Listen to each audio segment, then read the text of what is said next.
Ju përshëndes të gjithëve, mirë se erdhët në Ballkan Update. Unë jam Habi Hoxha, do t'jemi së bashku në vijim. Hapet tuneli i Murrizit duke përfunduar kështu rrugën e Arbërit, e cila lidh Tiranën me Peshkopin, e më pas edhe me Dibrën e Madhe dhe Shkupin. Rruga e re shkurton kështu së paku me 3 orë distancën nga kryeqyteti në Dibër, tashmë nga Tirana në Peshkopi distanca përshkohet për 90 minuta.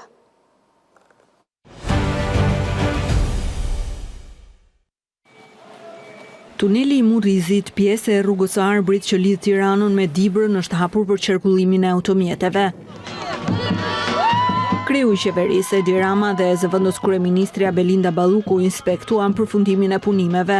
Zëvendës kryeministrja njëherë është ministre e infrastrukturës, e cilësoi tunelin e Murrizit një vepër arti të derdhur në hekur, e cila përmbush të gjitha standardet. Deri sot hapet tuneli i Murrizit prej 3.8 kilometrash i gjatë, është plotësisht i përfunduar në gjithë komponentët e tij.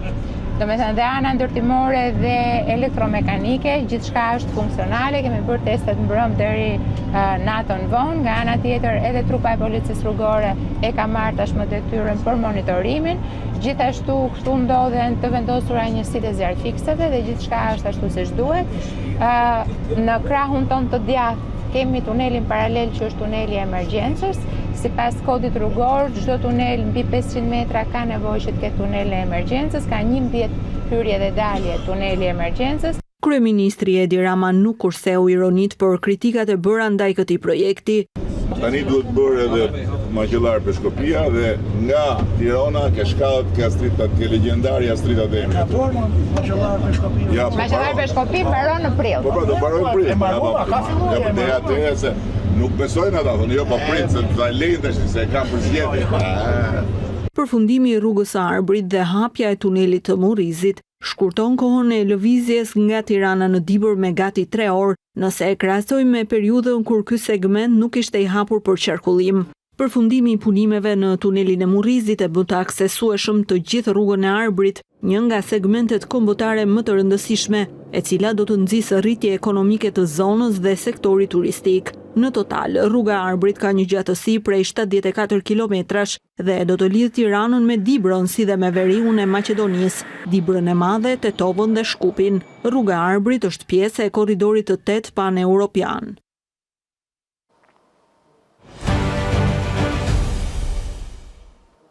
Shqipëria do të jetë vendi i parë nga Ballkani Perëndimor që do të integrohet në Bashkimin Evropian. Komisionerja e zgjerimit Marta Kos ka zgjedhur të kalojë ditën e verës në Elbasan. Prandaj ajo thotë se Shqipëria do të jetë antari i 28 i familjes europiane. Zonja Kos tha se megjithëse ka ende shumë punë për të bërë, Shqipëria po realizon me shpejtësi të admirueshme detyrat e saj të shtëpisë.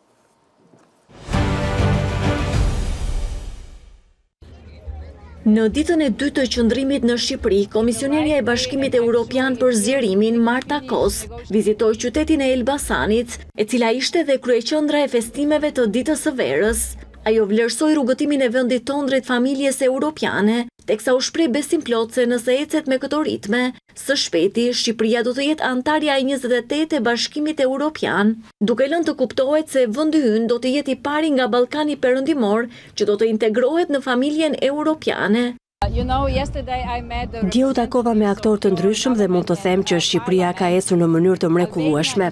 Dëshiroj të përgëzoj të gjithë qytetarët shqiptar për gjithçka që kanë arritur. Natyrisht ka shumë gjëra për t'i përgëzuar, mirëpo duke vazhduar me këtë ritëm pune dhe me këtë pasion që populohet, besoj që së shpejti, sepse ka ende shumë detyra shtëpie për t'u bërë. Po Bashkimi Evropian mos të jetë një shtet me 27 vende antare, por me 28, ku Shqipëria të bëhet pjesë. Komisionerja Kos garantoi dhe vijimsinë e fondeve europiane, kryesisht për projekte sociale. Do të përpiqemi që fondet që vijojnë, gjithashtu dhe projektet pasi secili prej tyre po bën një punë të mrekullueshme në fushën specifike. Mirëpo ai që ka më për zemër është projekti për të rinjt. Kos ju bashkua dhe atmosferës së festës duke vënë në duar 2 verore, që siç thot ajo, njëra për t'i sjellë fat Shqipërisë dhe tjetra Bashkimit Evropian. Kam dëgjuar se veroret sjellin fat. Kam vënë 2 sot, një për ju dhe një për Bashkimin Evropian, që të jenë fatësjellëse.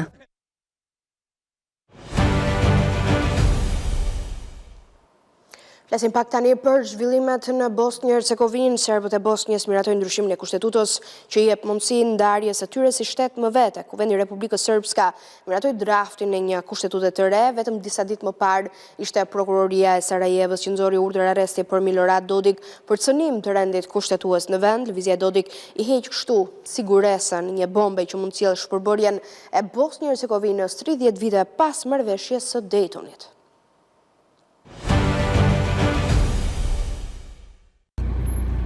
Drafti një kushtetute të re që synon ta përcaktojë si shtet më vete entitetin serb të Bosnjë Hercegovinës është miratuar nga Asambleja Parlamentare e Republikës Srpska. Me kushtetutën e re, ndër të tjera, liderët e Republikës Srpska synojnë ta përcaktojnë këtë entitet si shtet të popullit serb, t'i japin të drejtën e vetëvendosjes dhe të krijojnë ushtrinë e tyre.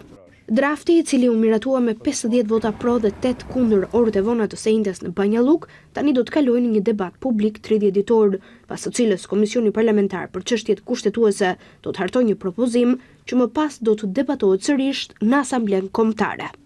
Kjo është një lëvizje tjetër për ndarjen e Republikës Srpska nga Bosnja e liderëve të këtij entiteti, pasi javën e kaluar Asambleja miratoi ligje që ndalojnë punën e institucioneve shtetërore të drejtësisë së Bosnjës në territorin e këtij entiteti. Veprimet e liderëve të Republikës Srpska janë kundërshtuar nga opozita në këtë entitet dhe janë dënuar nga Bashkësia Ndërkombëtare.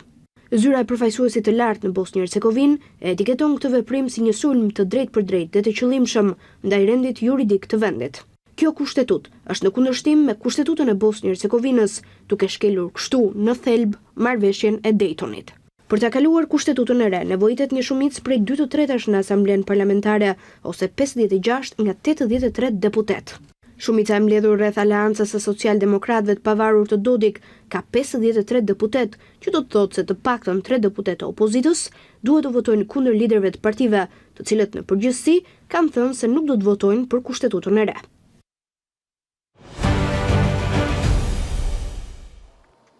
Një tjetër zhvillim i rëndësishëm që pritet të ndodhë ditën e nesërme është protesta e paralajmëruar në Beograd nga studentët më 15 mars.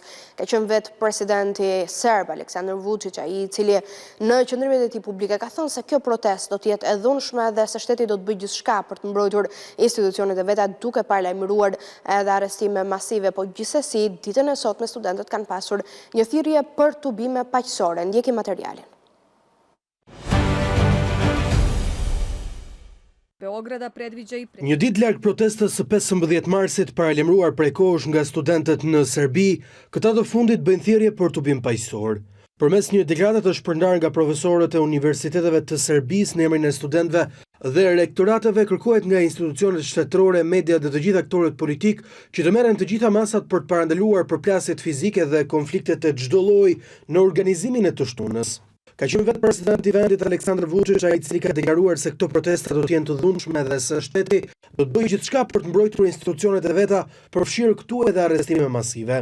Edhe kryetarja e kuvendit Ana Brnabić parashikon se në rrugët e kryeqytetit do të ketë dhunë, por duke akuzuar se pas akteve të tensionuara nuk do të qëndrojnë studentët, por opozita që po përpiqet të përdori politikisht këtë situatë. Qëndrimeve për 15 marsin janë bashkuar edhe Ministria e Punëve të Brendshme, e cila njofton se do të marrë të gjitha masat që tubimi të vazhdojë me dinjitet pa rrezikuar rendin dhe qetësinë publike, ndërsa Prokuroria e Lartë Publike në Beograd u bën thirrje të gjithë pjesëmarrësve në tubim që të respektojnë rregullat e një tubimi paqësor. Protesta e studentëve është diskutuar edhe në Komisionin e Sigurisë. Grumbullimi i studentëve dhe qytetarëve që mbështesin këtë protestë ka nisur disa orë përpara në atë që njihet si Parku i Pionerit në Beograd. Mes tyre raportohet se kanë shkuar edhe serb të veriut Kosovës, zyrtar të partisë përparimtare serbe në pushtet dhe mbështetës të presidentit Vučić për të shprehur qëndrimin e tyre pro qeverisë së tij, ndryshe nga qëndrimi dhe kërkesat e studentëve. Sipas Vučić, nga podcasti Djalit të Madh të presidentit të Shteteve të Bashkuara të Amerikës Donald Trump, vizita e të cilit në Beograd u lexua si mbështetje për të, kjo protestë po sponsorizohet nga jashtë me qëllim destabilizimin e vendit.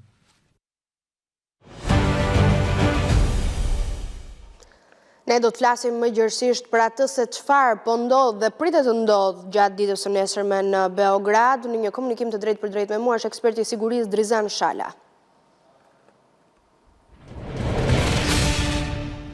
Drizan, përshëndes, shumë faleminderit për kohën, mirë se erdhe në Ballkan Update. Përshëndetje, faleminderit për ftesën. Një pyetje drejt për drejt, do t'jetë e dhunshme protesta e paralajmëruar që do të mbahet ditën e nesërme në Beograd? Ka shumë diskutime për këtë. Ashtu që ishte në storyn e juaj, pra që të lidhëshme, ishte dhënë drita tani më e gjelbërt nga ana e presidentit Vučić dhe Ana Brnabić, kryetarës së Kuvendit, të cilët kanë proklamuar që këtu protesta e ditës së nesërme do të jetë protestë e dhunshme, protestë ku do të ballafaqohen protestuesit me strukturat e sigurisë. Pra, a priori, kjo dëshmon faktin asaj që ne kemi theksuar dhe potencuar që kemi të bëjë këtu me një organizim të bërë nga ana e vetë presidentit Vučić, sepse pyetja logjike mbetet, ku e din ai që do të kemi protesta në për masa të dhunshme. Pra, është çdo gjë e orkestruar, çdo gjë e rafinuar në masat deri aty derisa të kemi një ballafaqim dhe kështu të arrihet efekti tredimensional. Efekti parë, duke përcaktuar qartas e pozitën e tij nga kërkesa që vjen nga ana e Rusisë për të ndërmarrë ndonjë veprim të mundshëm kundër rendit të interesave të Rusisë në pjesën e Serbisë. Elementi i dytë krucial mbetet fakti asaj që kemi të bëjmë me një goditje në drejtim të opozitës serbe, dhe elementi i tretë krucial dhe ai mbetet mbajtja e situatës së tensionuar duke ja mundësuar më pastaj të dalë si shpëtimtar i zhvillimeve politike në rajonin e Ballkanit Perëndimor, respektivisht në raportet në mes Kosovës dhe Serbisë. Po, në fakt, në këtë skenar, apo në këtë linjë do të doja të qëndronim së bashku, sepse së fundmi, jo vetëm në mediat në Kosovë është folur për serb të Kosovës, ata që jetojnë komunat në veri, të cilët janë rekrutuar kundrejt një pagese për të qenë pjesë e këtyre protestave, po për të mbështetur presidentin Vučić.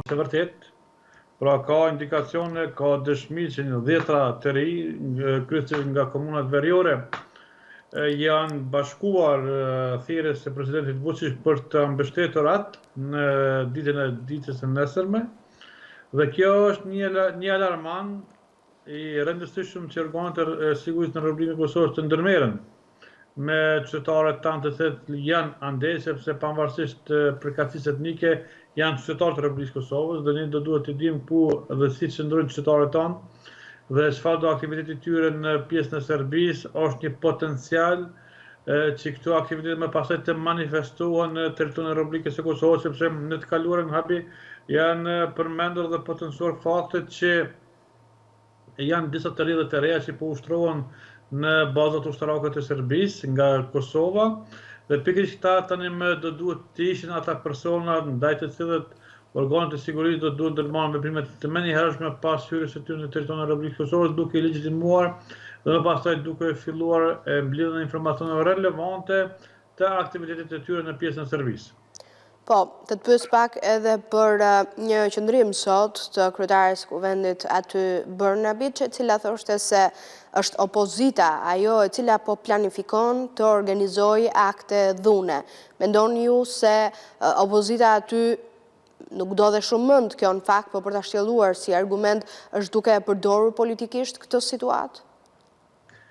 Dhe në qoftë se i referohemi në retrospektiv zhvillimeve, pra ne patëm në tetor të 2024 takimin e BRICS-it, ku ishte i ftuar edhe Aleksandar Vučić, por që ishte Aleksandar Vulini dhe Dodiko, ndaj të cilët kërkesa e Vladimir Putinit ishte pikërisht për ta destabilizuar rajonin e Ballkanit Perëndimor përmes Bosnjës, respektivisht Republikës Srpska dhe Republikës së Serbisë, respektivisht nga Beogradi. Pastaj ndodhi pas një javë nga takimi i Aleksandar Vulinit në BRICS në Kazan, ndodhi incidenti i krijuar artificialisht nga ana e strukturave të sigurisë të Serbisë, ku patëm rastin e çatisë të Novi Sadit.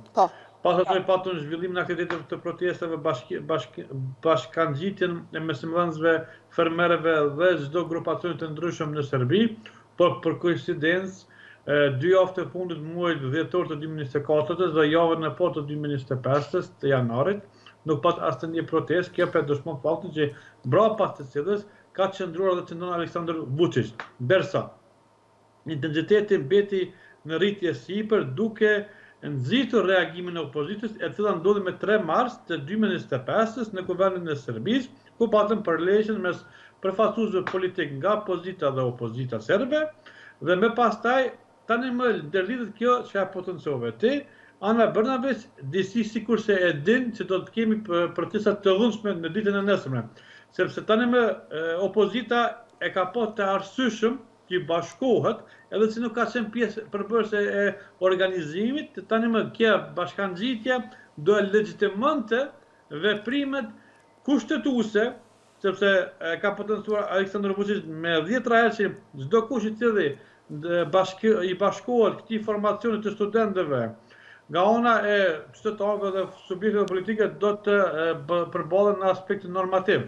Dhe njëkohësisht, bashkimi i partive opozitare serbe në këtë mes, padyshim që e jep pikërisht këtë element asaj që ne do të shohim një veprim i cili është pikërisht në aspektin asaj që do të kemi një orkestrim në pjesët e rrugës e Beogradit, dhe kjo do të jetë bukur shumë e rënd për të parë, por në anën tjetër do të përmbyllet në planin strategjik të Aleksandar Vučić që kjo situatë stërzatet dhe kështu kërkohen zgjedhje të parakohshme, respektivisht nga mesi i muajit maj, bajtja e zgjedhjeve, fushata zgjedhore dhe ne tani më mund të themi që në Serbi nuk do të kemi një qeveri deri në muajin tetor të 2025 dhe kjo i lëvërdis Vučićit për të argumentuar më pastaj një pozicionim të qartazi, të ripërcaktues për arritjen e marrëveshjes përfundimtare mes Kosovës dhe Serbisë. Shumë element fakt sollët në bisedë për të qëndruar tek zhvillimet në rajon sa ato duket sikur janë të lidhura të gështetuara fort me njëra tjetrën. Kemi Dodik, veprimet e tij të forta, do duhet të themi intensive, ai orë vona të mbrëmjes të enjtes ka miratuar në asamble edhe një draft të ri të një kushtetute e cila sipas tij do ta shkëpuste Republikën Srpska nga pjesa tjetër e Bosnjë-Hercegovinës, po duke thyer kështu në thelb atë se çfarë ka kërkuar apo atë për cilin është ngritur marrëveshja e Daytonit.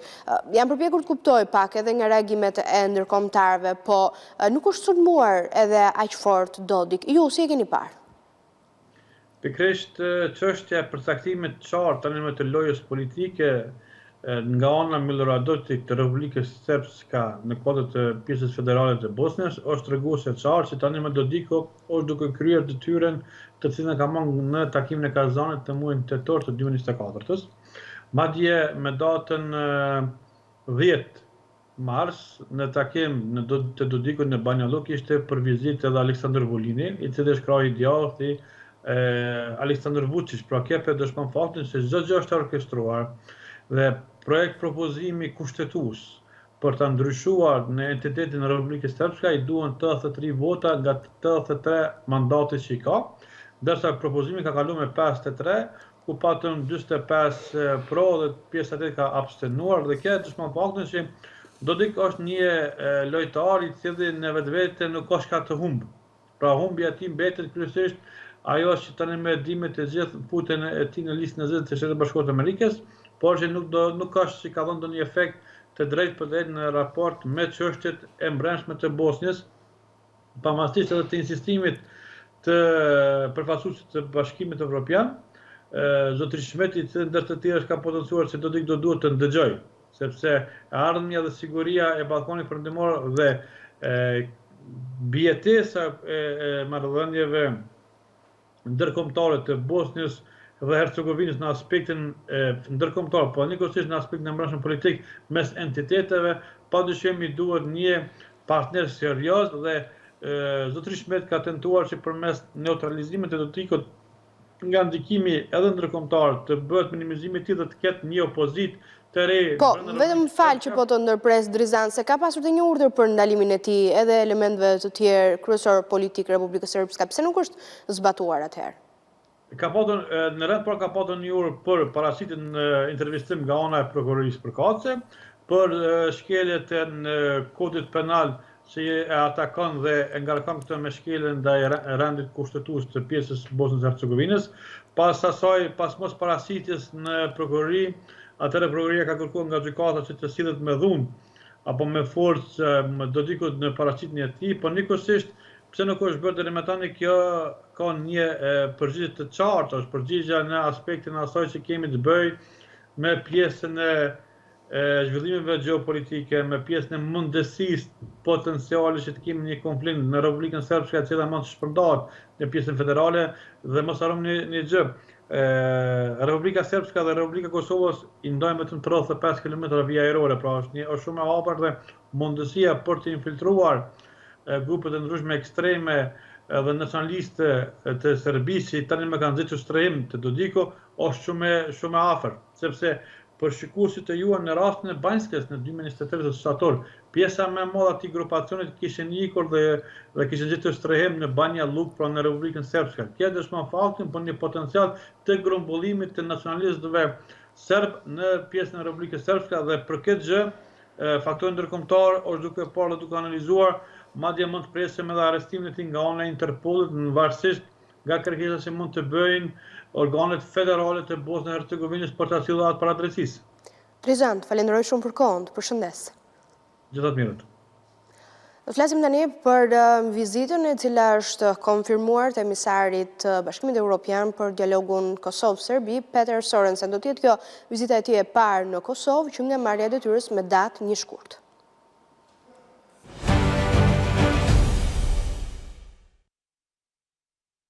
Emisari Europian për dialog Peter Sorensen do të vizitojë Kosovën javën që vjen. Do të jetë kjo vizita e parë e tij në cilësinë e përfaqësuesit të Bashkimit Evropian për dialog, që nga koha kur ai mori detyrën me 1 shkurt nga paraardhësi i tij Miroslav Lajçak. Vizita do të zhvillohet mes 17 dhe 19 marsit. Fillimisht ishte planifikuar që Sorensen të vizitonte në të njëjtin javë edhe Serbinë, por udhtimi në Beograd është anuluar dhe shtyrë për një moment tjetër. Nuk ka konfirmim zyrtar nëse anulimi i vizitës në Beograd ka të bëjë me situatën aktuale në Serbi dhe protestat që po zhvillohen në këtë vend. Sipas zyrtarëve europian, Sorensen, takimet e përbashkëta mes delegacioneve të Serbisë dhe Kosovës në kuadër të dialogut do të zhvillojë vetëm pasi të kenë përfunduar takimet veçmazi me liderët e secilit shtet në Prishtinë dhe Beograd. Ndër temat e para që pritet të trajtohet në takimet e përbashkëta do të jetë çështja e personave të zhdukur. Takimi i parë i Komisionit Përbashkët Kosovës dhe Serbisë për të pagjeturit i organizuar më 15 janar dështoi pasi pala serbe refuzoi të marrë pjesë. Dialogu mes Kosovës dhe Serbisë ka mbetur në stagnacion prej shumë kohësh, duke mos prodhuar asnjë hap konkret në normalizimin e marrëdhënieve mes dy vendeve.